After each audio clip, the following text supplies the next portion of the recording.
There seems to be a rhythm to our liturgical seasons, with one flowing into the next. Year upon year, we experience this rhythm. And perhaps you said recently something such as I thought this very week. Is it Lent already? I said that with excitement because I see Lent as a particularly special season in our faith journey.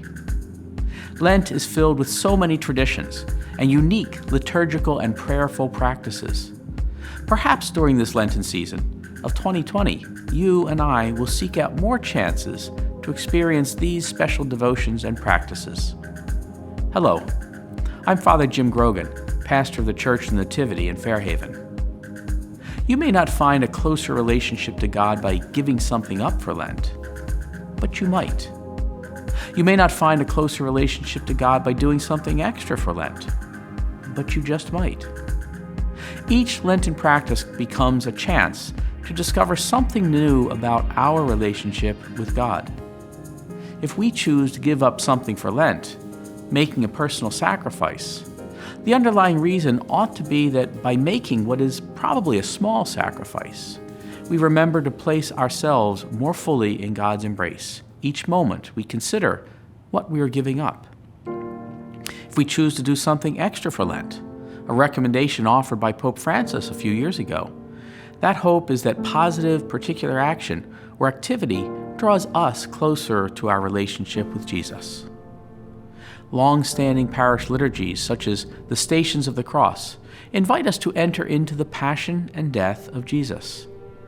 Considered prayerfully, each station could be reflected upon and considered as to how that moment in Jesus' passion touches our lives today or others in our world. For example, contemplating Veronica wiping the face of Jesus might remind us of those who serve selflessly in the medical field, such as Doctors Without Borders.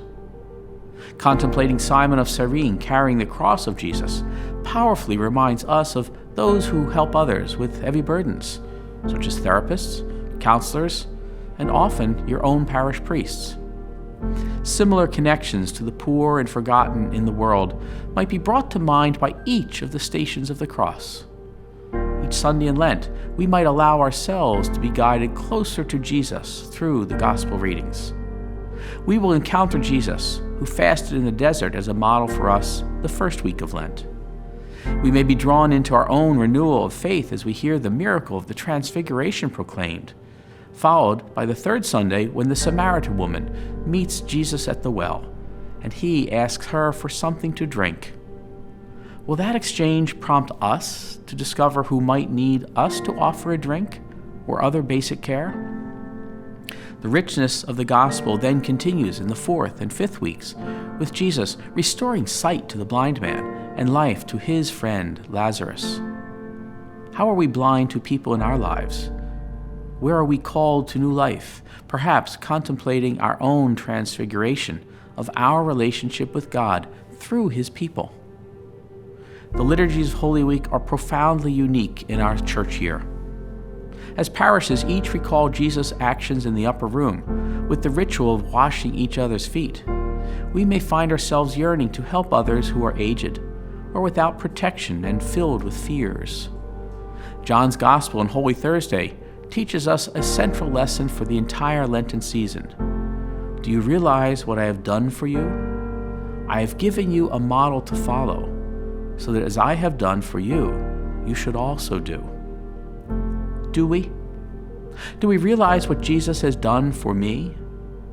For me, the power of Jesus' teaching is never more direct than during Holy Week. His whole incarnation comes to a climax when he has no more words, but instructs us by offering his very life as our teacher.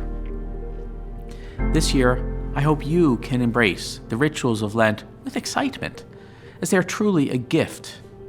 Spiritual growth will surge forward for every person who surrenders our human desires for the privilege of following along with Jesus and his disciples. Feel the rhythm of this season. Spend time with Jesus as one of his modern-day disciples. Man does not live on bread alone, but on every word that comes forth from the mouth of God.